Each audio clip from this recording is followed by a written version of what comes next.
Welcome! In this video, you'll learn how to descale water circuit for your coffee maker.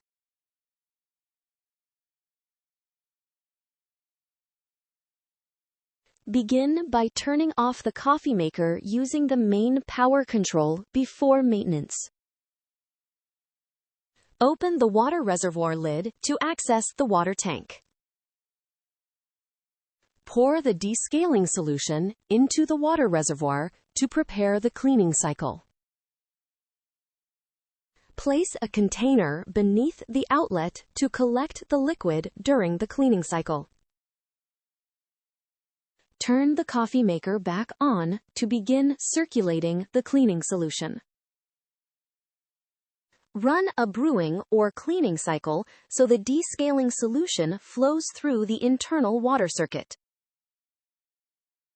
Empty the container and refill the reservoir with clean water to rinse the internal system. Finally, run a rinse cycle with clean water to remove any remaining descaling solution from the water circuit.